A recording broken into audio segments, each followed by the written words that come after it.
Hi and welcome.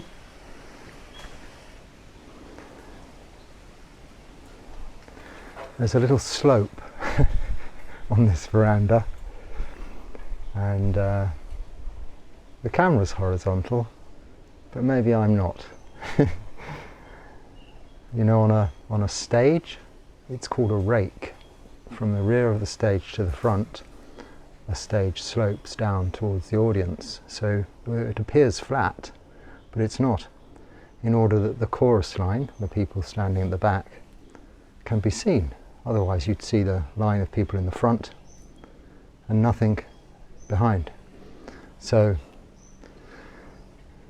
maybe it was designed, albeit I think it's because the legs are sinking down the mountainside, as is the nature of all things, impermanence, anicca. And what better way to start today than by reflecting on that, in that on Saturday, the 3rd of June,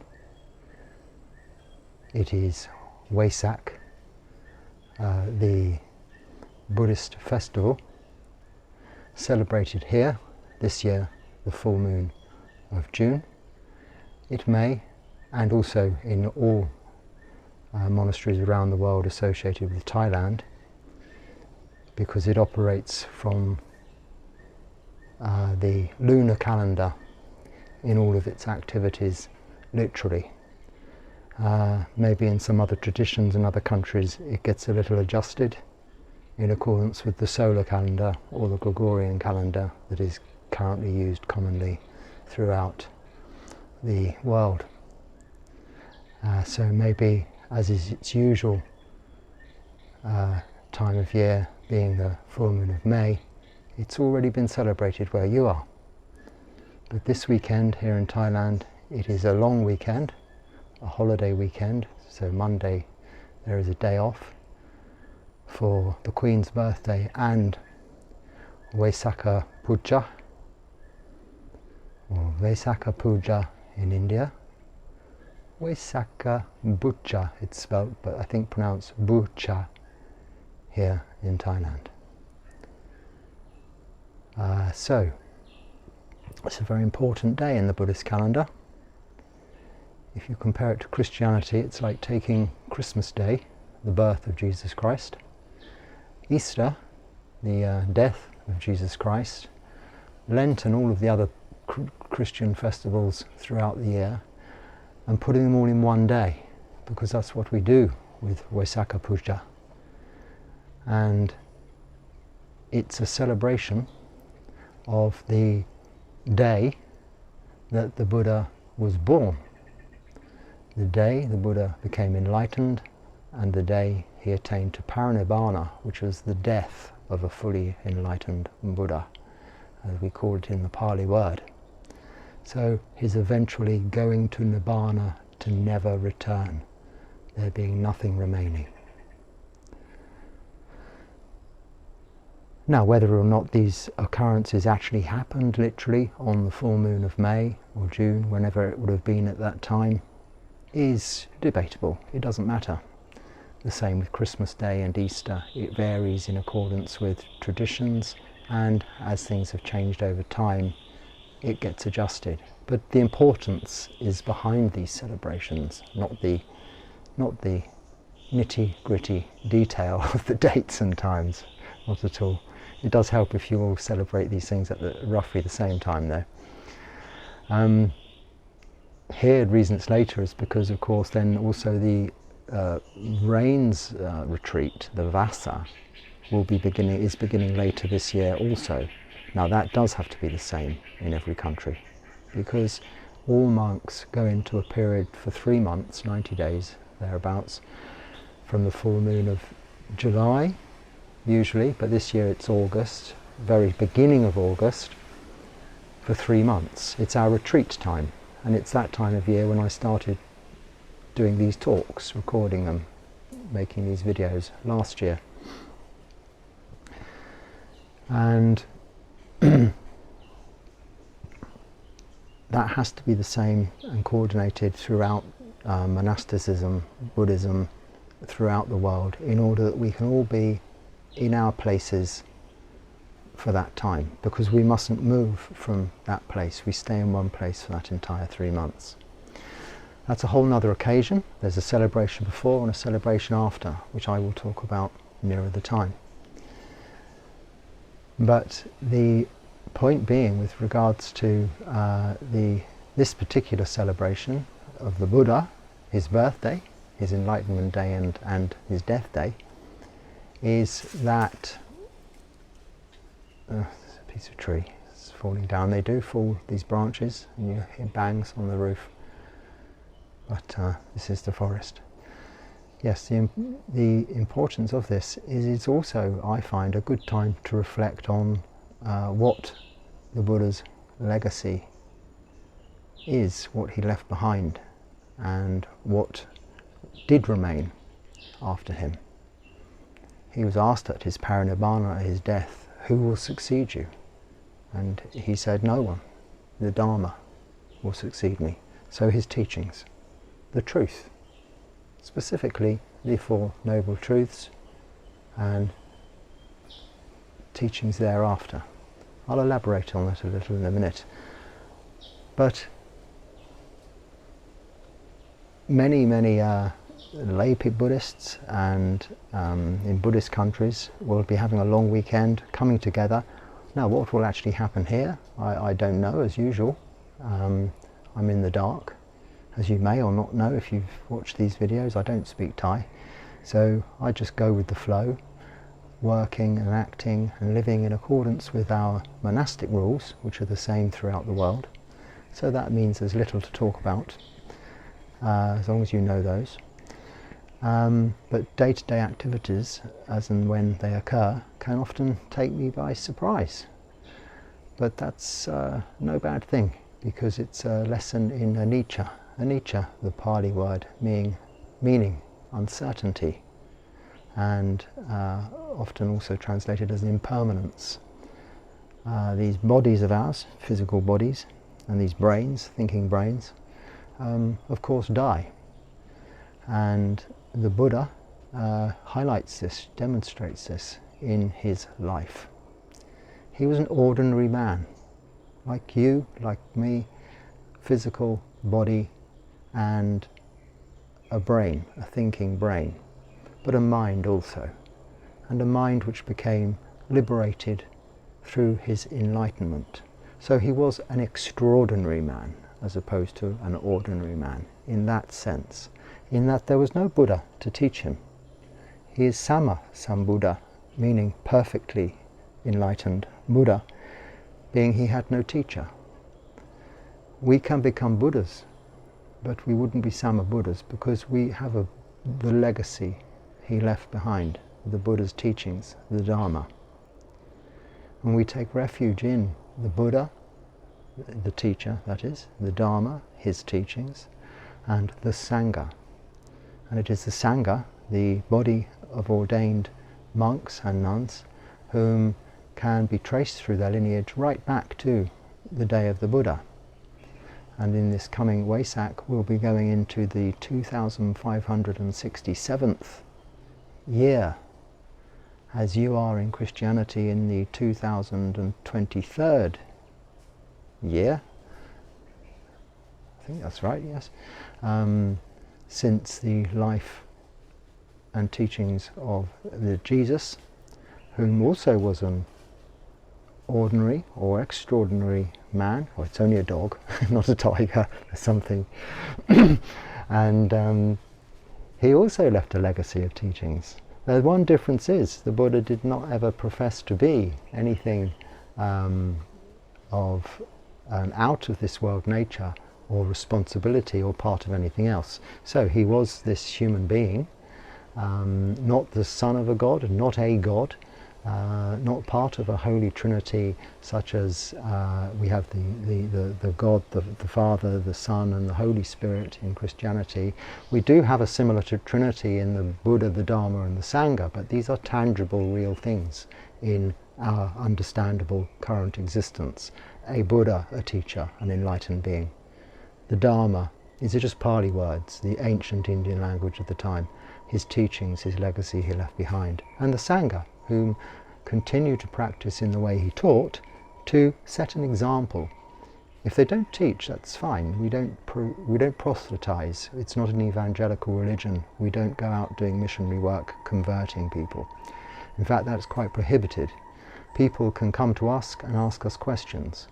We do make our presence felt in that we're dependent on lay people for our food each and every day. We're unable to cook, grow food or store food overnight. So each day we go with our alms bowl like this to the local village, begging, literally, before noon, because we only eat one meal a day and it has to be consumed before noon, that is midday, roughly speaking, in most parts of the world. So this means that we are seen. We're seen by ordinary people whom aren't monastics. Whether they live right by a monastery or not, we have to go and live, in fact, within a certain distance, so we can go by foot, walking in bare feet, to that place to collect alms, food generously donated, for which we have gratitude, and the people donating have gratitude to also be able to offer and help. However little, however large, it doesn't matter. It's the giving which is the opportunity that they are grateful to receive. To be able to give and give support and help to monks and nuns whom require food to live for another day and continue their practice. So this ordinary fellow, the Buddha, I'll just recount quickly the story and how these dates fit in. He was born in Lumbini, which is actually in Nepal, just over the other side of the northern India border with Nepal. The foothills of the Himalayas is Lumbini. This was not his intended birthplace. He came from his mother, his father were the seniors, elders, chiefs, or kings and queens. It depends on the translations of the stories, but essentially important people in the tribe, the Sakyamuni tribe or kingdom. India is very much a very large country, so it's divided into lots of kingdoms, and even now into states. So beforehand it would have been kingdoms or very large tribes. And he was the very, let's say, highest of class, sons of one of the highest of class individuals in this particular tribe or state called the Sakyamuni tribe, which is why he's often called the Shakyamuni Buddha. But it was in a place called Kapilavastu. The actual location of this is a little in dispute. I think there are in fact two now, because both India and Nepal lay claim to it, so they both have a Kapilavastu. I won't go into which one's the real one. I don't really know. It doesn't matter. But his mother was heading home to her mother and father's house, because as was the tradition, and I think still is, when you're giving birth in India, you return to your mother's house, and she looks after you during this time, and you stay for a few weeks afterwards. The Buddha's mother then was heading off in that direction, but let's say got caught short because he came prematurely, being a Buddha, eager to get out. Various other miraculous things are in the tales as to what happened, and you can read about all of that in the suttas and in the life of the Buddha. So I'm just summing up. But he was born, and therefore halfway between Kapilavastu and the maternal home, and immediately was able to walk and speak by all accounts. Now we have to look at all fables, all tales, all stories as just that, and take from them the educational aspect. But essentially what you can take from the fact is he was born, as we are born, human beings. And this is where it begins. Or this is where it ends, because it's kind of cyclical. We're born and then we age, get sick and we die. Now this happened likewise to the Buddha. He lived to a good age for that time, and a good age for this time really. I think he was 85, maybe 84. He taught having attained to enlightenment at the age of about 30, for some 45 or 35, 45 years, something like that. I'm getting the numbers a bit mixed up here, which is quite considerably longer than the teacher that preceded him. Came much later on than him, some 500 years later, that you've all heard of, Jesus. He only taught for 3 years. Maybe that was because he'd had a former teacher. He was born into a world where there had been a Buddha. And in those days he wasn't so distant as one might perceive it to be now, because there was the Silk Road connecting those parts of the world, and many merchants travelling to and fro. It was the motorway east to west, east to west. And being as the Middle East, where Jesus comes from, and this eastern part of the world of India, where the Buddha comes from, are connected directly by this very, very lot of people going, of course, with their tales and their stories and their histories and their cultures, back and forth, back and forth. There's a lot of cross-reference there, you see. So he could have learned a lot to base his teachings on, and you can see so many similarities in that, as I've spoken about before. In fact, one of the most popular videos on this channel is exactly that subject, even though I don't really speak about it so much. I just mention it. The other most popular one is just a bowl of food, this bowl with some food in it, so maybe that's what I should do. But it's not about popularity, it's about keeping this legacy in people's minds. It doesn't need much effort. That's because the way the Buddha set up this monastic sangha to be dependent on lay people, but also not to be a burden, and to give so much more back, or as much back to them as they give to us. We only require simple 1 meal a day, simple food, simple clothing, these same robes that the Buddha prescribed their exact design 2,567 years ago. Some simple accommodation like this, a wooden hut in the forest, or a cave, or living under a tree outside. And these days many monastics will live in communities of larger monasteries, which is another way the Buddha prescribed as a way to live, and in fact also a good way to live for when you're starting out in monastic life, to learn from senior monks and peer groups and teachers. So these are our options as to where we can live, but as you see, they don't really depend much for anything other than some simple food, and then also some basic medicines if required from the lay people. But the thing is, this Sangha has survived all this time by adhering to this very seemingly strict Vinaya. The Vinaya is some thousands of pages long set of rules with regards to Buddhism in general. And then from that comes 227 Bhikkhu rules, which are the rules we recite on each and every Uposatha.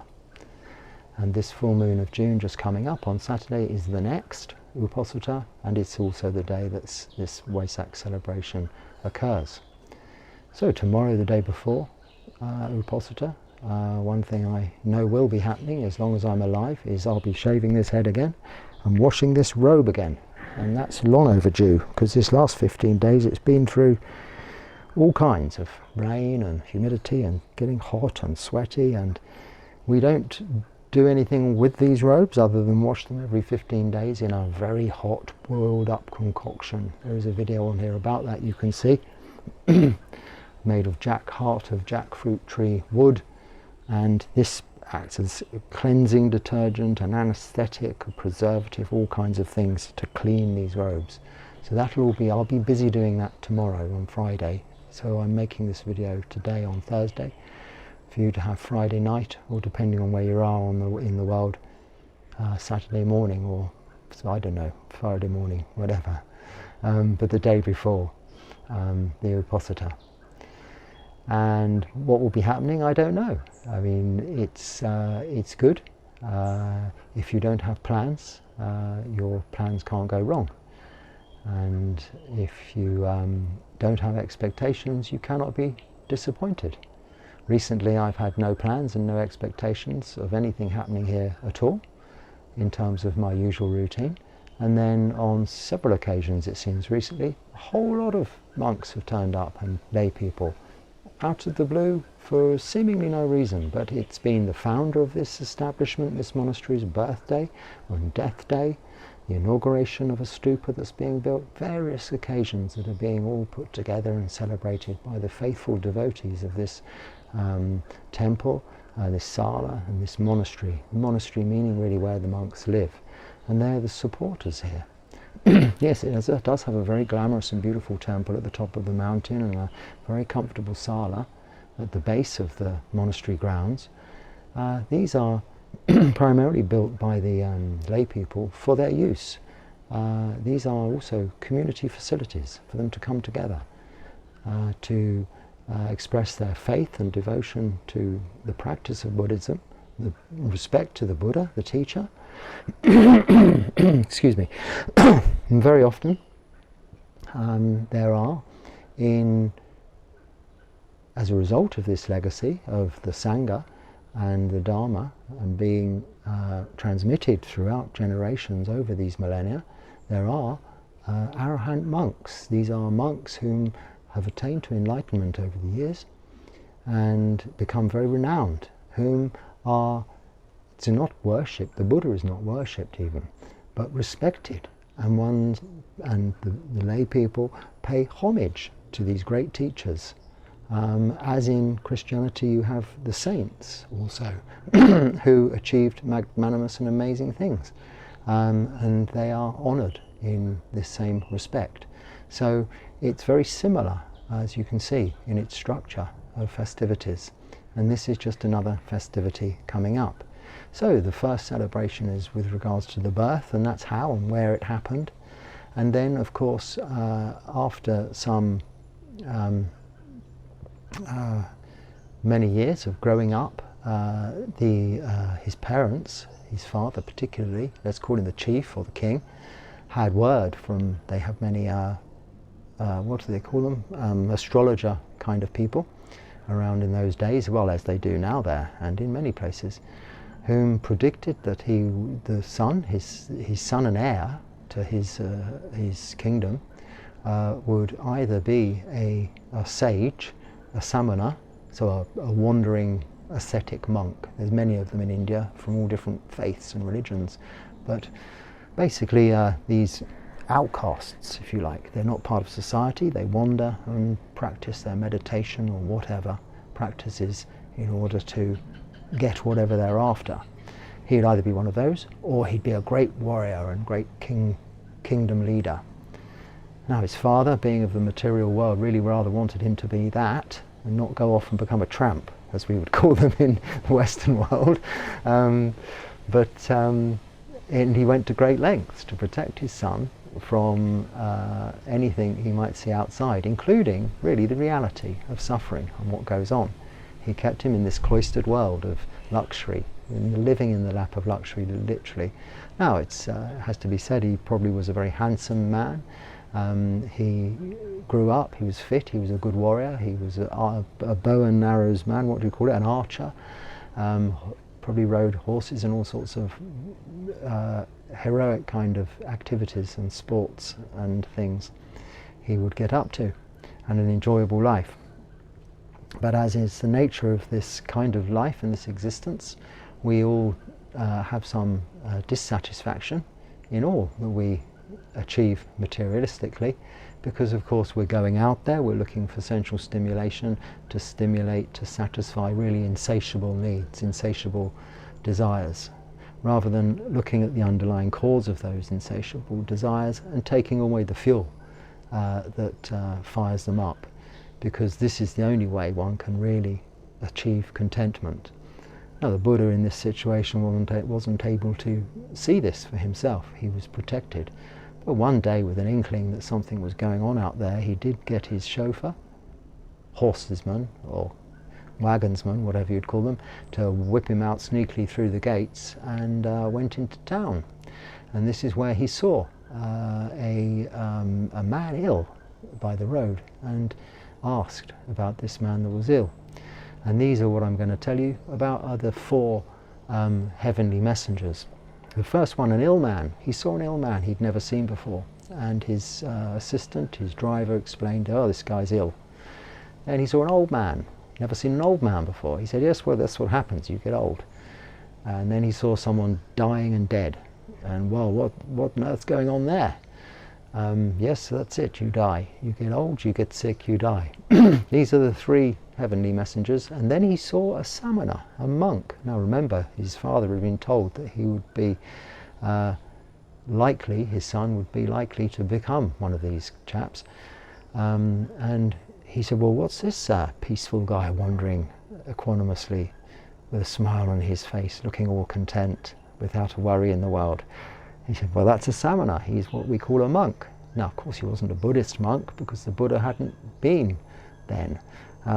But he was of a similar nature. He was a seeker, looking for contentment, looking for enlightenment, looking for his God, whatever he was doing. But he was living in just rag robes. He probably had long sadhu kind of hair. He may have been a bit stoned or something, but he looked cool as far as the Buddha was concerned, not all heated up and anxious about the next sports event and the next war to fight and looking after all of the money. This guy was just chilled, and he thought, whoa, this is a message to me. I've seen this. There's 4 messages, the heavenly messengers. There's this people getting old, people getting sick and dying. And this guy doesn't seem to care. He's just a happy monk. And he was really inspired by that. So he thought, that's what I'm doing. Now, handsome fellow, beautiful wife, she'd just given birth to their own son by now. And he, the own son, was less than a day or something old. And the Buddha in the night thought, well, I have to really, out of kindness to myself first, because you cannot help anyone else if you don't help yourself. And this is one of the important lessons in Buddhism. It's all well and good being altruistic, it's all well and good putting everybody else first.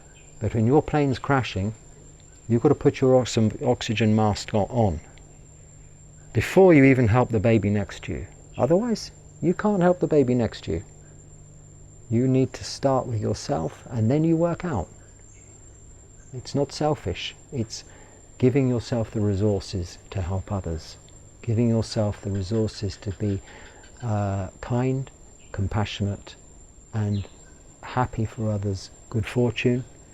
This is what we need to develop in our lives. The Buddha understood this, being a Buddha. You see, he didn't get born of a heaven or a God. It wasn't that kind of a miracle. But in Buddhism, we understand the nature of past lives. Now, to become a Buddha in this life, he had to have many, many lives beforehand. Countless lives. We won't go into the numbers of years and eons and different world systems that came and went. But all of that before he could possibly even begin to think about being a Buddha. So this was already within and built in within his nature. And this, when he saw the monk, immediately made him feel, that's what I need to do. So on his, just after the birth of his son, in the middle of the night, he got up and he left the palace, or the tribe, and off he went seeking. He found some ascetic friends, and I'm not going to go into the whole detailed story because it's too long, I think, for this video. But it's one of the most beautiful stories. And please find the life of the Buddha, read it for yourself, and take from it what is useful and what you can use in real life. But also enjoy the story, because it is an enjoyable story. The reason we have stories for little children, for instance, is they don't have to necessarily be true. There isn't necessarily a big giant that lives at the top of a beanstalk, but it's to teach valuable lessons. So this is how we learn, through memorable stories. And there are so many lessons in this memorable story. And I think most of it is true also. So, because I'd like it to be. So that's nice. like the Bible. Just drawing another comparison again. Again, some out there stories, but they're very beautiful, and we want them to be true. So let them be true for now in our minds if they're teaching us a lesson. This is good. This is developing a wholesome mind states. It isn't the same as delusion. It isn't the same as ignorance, because you are using thought and reason behind your understanding and interpretation of what you're being told. You're not taking blind or having blind belief and acceptance in something without any evidence.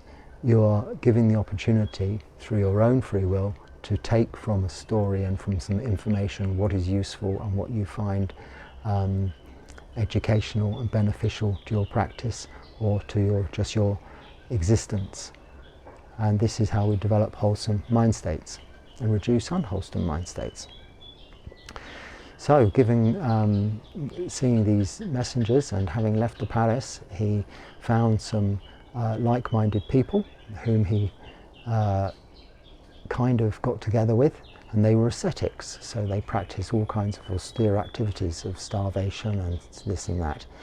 And for 6 years he practiced these hard ascetic practices, living in caves down to eating 1 grain of rice a day until he was emaciated and practically dying. You may have seen there's pictures of big fat Buddhas, there's pictures of very skinny Buddhas. The big fat Buddha has nothing to do with this particular Buddha. He was in fact a monk, and he comes from the Chinese traditions. Again, that's another story. But if you ever see the very skeletal looking emaciated Buddha, this was during these 6 years of practice where he was practicing ascetic practices very, very hard. And it didn't work. After 6 years he was not enlightened. He had realized no more other than that there is suffering, but not really got to this root cause of suffering yet. And he was therefore also travelling around, and on his way to near Varanasi, he was in a place called Gaya, on the river there. He decided he'd stop, and Lady Sujata, she came and she gave him some milk rice, which really did restore his vitality, his enthusiasm and his energy, because he hadn't been eating properly. And with this restoration of energy and enthusiasm, he went across the river and to what is now Bodh Gaya, and it's pronounced differently all over the place, so wherever I am, no one knows what I'm saying, it seems. Bodh Gaya. And there is where he became enlightened. He made a determination. He sat under a Bodhi tree, and the Bodhi tree, and it's the forefathers have long gone, but supposedly it's in the same lineage. Its cuttings have been transferred through the millennia, often gone off to different countries, Sri Lanka and such like. When that temple was taken over by Hindus and that ground and flattened and rebuilt and flattened and rebuilt, and then eventually it's been replanted, a great-great-great-great-grandson or granddaughter of a tree, and then there's the same position where this then Bodhisattva, which is what you call someone on the way with the aim, with the intention to become a Buddha, sat with the determination he would not rise until he was enlightened. And that's what he did. And after 7 days he was enlightened. Something like that. And this is another story, and it's a very beautiful story, but time is marching on, so again, refer you back to reading the life of the Buddha. If you don't know all of this, this is something that will really inspire you and lead you to understand why people like me are doing what I'm doing. It won't necessarily make you want to do that or be a monk, but it will make you realize why there are monks. It'll also make you realize how, as lay people, you can still similarly attain to the same fruits, benefits, and possibly even achieve life enlightenment as lay people in the outside world in this very lifetime too, because this was the Buddha's legacy. So he's learnt through these 4 heavenly messengers, getting old, sick and dying, and a monk, that it might be a good idea to become a monk. And of course, having sat under the Bodhi tree with his determination, he's become enlightened. So really, it's paid off. He's now the fully enlightened Buddha. And this could be his time to retire. But no, he was encouraged by Sahampati, one of the gods, to go out and teach what he learnt to others. And this was his how he spent the next 45 years. And this is where we now have and the benefit of, and we are so grateful for. Some 84,000 different suttas. We have the Tripitaka, the Pali Canon, all of these Buddhist holy scriptures, which are the teachings of the Buddha, the Dharma. And he established the Sangha. So we have the Buddha, the Dharma and the Sangha. And the first of this Sangha were these original people he'd got together with, other ascetics, whom at first were disappointed, but when he explained to them what he learnt, they understood. He explained it to them simply. He taught them the 4 noble truths, that there's suffering, a cause of suffering, an end of suffering, and the path leading to the end of suffering, the Noble Eightfold Path, which is right view, right intention, right speech, right action, right livelihood, right effort, right mindfulness and right concentration. And they understood this, and similarly, very quickly became enlightened, because they were being taught this by the very man himself who discovered it. Not discovered it, it was a fact, it's a truth, but understood it for the first time in order to be able to explain it to others and really put it into practice. They then assisted, and he travelled and became, there's many stories, many sutras, as I said, thousands, so you can read all of these, and this is where we learn the Dharma, the teachings of the Buddha. But being an ordinary physical being like us, he had pain and suffering throughout his lifetime. He got old, he got sick, and he was going to die. So again, in accordance with tradition, he was travelling towards a certain place to go and die. I'm not sure that he was going back to Kapilavastu. I can't remember now exactly where he was heading, but he didn't quite make it. He was in Kushinagar, where he eventually died. It's another beautiful story. It doesn't sound like a death could be beautiful, but in this particular instance it is. It's where he taught the Mahaparinibbana Sutta, which essentially is one of the best suttas, in that it just sums up all of the teachings he'd given over his whole life in some simple words. And they are that all conditioned things are impermanent. And if you understand that, you understand the Dharma. So through this practice of the Noble Eightfold Path, divided into just the 3 categories of Sila, moral virtue, Samadhi, meditation, and Panya, the development of wisdom, you develop the wisdom to know what the characteristics of this existence are. And they are anicca, impermanence, uncertainty, okay, which is where we started, where I started talking about this. The same too with the Buddha. He had uncertainty, and he was of a bodily nature which was impermanent. And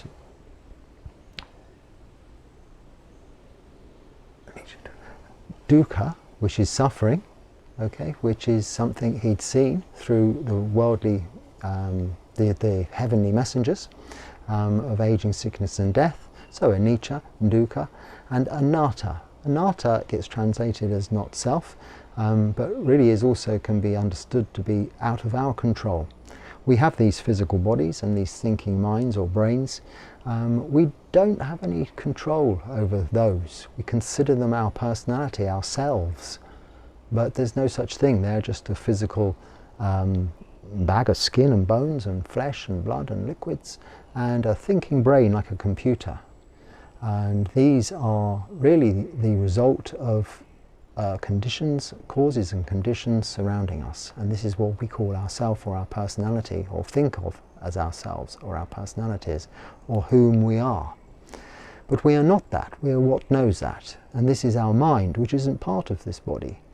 And it is the observer, the witness, if you like. In this tradition we have its name as the citta, but the citta is, can be somewhat complicated to understand unless you put it into simple ways of understanding it, which are that we have a body and we have a brain.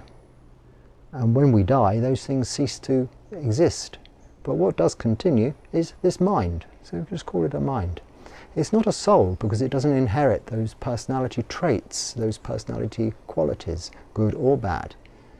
It is just an observer, impartial. And, well, it can have partiality, and it can develop these, and this is what we call kilesas, or defilements, little faults in that mind. And it is that directs this mind in rebirth as to where it goes next, in a good direction or a bad direction. This is what we call the results of karma. We are the heirs to our karma, responsible for our karma, is what the Buddha taught. Our karma is just actions of body, speech and mind, good or bad. If we do good things, good things will happen. If we do bad things will happen. And they will happen to this physical body and this thinking brain, but also this mind will transfer those into its next existence. So it's like the driver of a car. When this car breaks down, he gets into a new one. This is how we look at rebirth.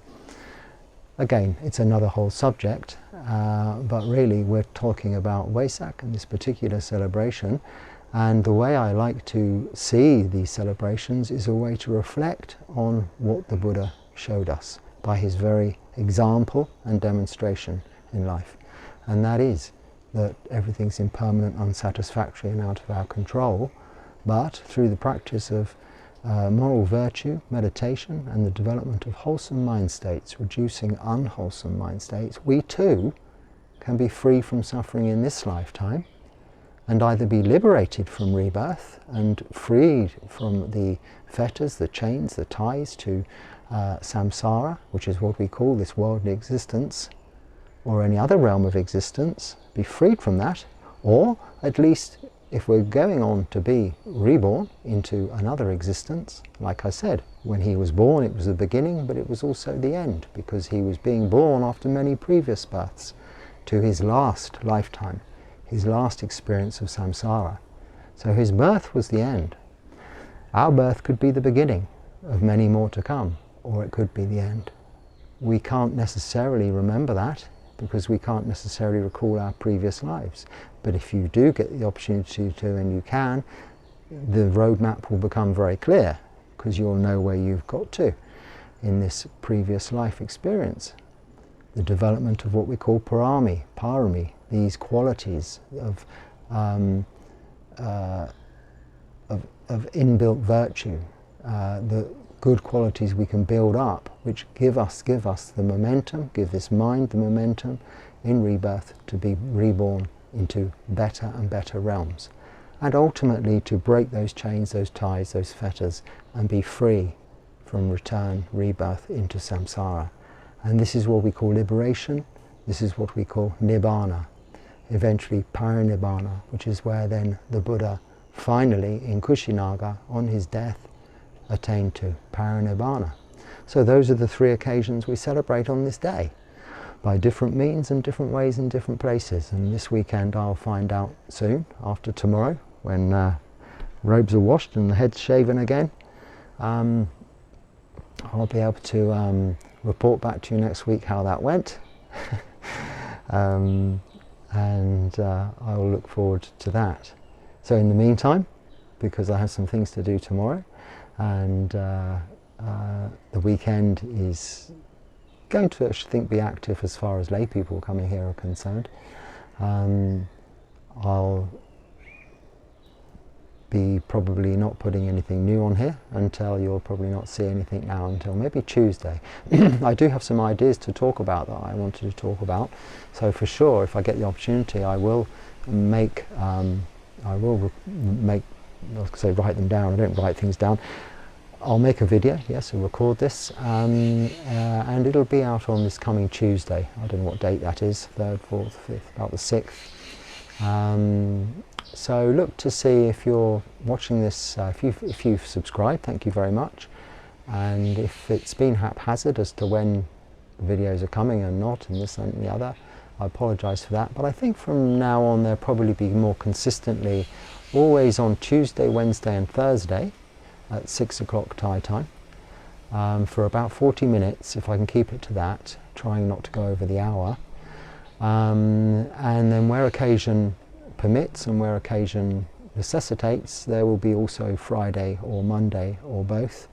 But probably I won't put videos to whatever you call it, be released, go live, be available on the Saturdays and Sundays, for two reasons. Not many people are usually watching those, and it means then you have a backlog to catch up on, and that can be a bit of a bore. And it takes a very long time for these to upload, so I have to spread it out and give myself time. It doesn't take long to make this video. Will take as long as I've sat here for. That's it, end of story. Then I push upload, but I have to hang the phone up in this tree behind me as high as I can hang it. There's a nail and it hangs up there until it's uploaded, which takes anything from 12 to 14 hours, and that's where the phone has to stay. I have to periodically check it though, that it hasn't for some reason cut itself off the internet or anything like that. But otherwise, if you take it anywhere else or use it or put it somewhere else, it wouldn't upload. So sorry, I didn't mean to go on about all that stuff. And I hope that's explained VESAK Puja, which is going on this weekend, a little bit about the life of the Buddha, and that's probably enough time to have been speaking now to you already. So thank you very much for watching. I'll go off stage this way as I arrived.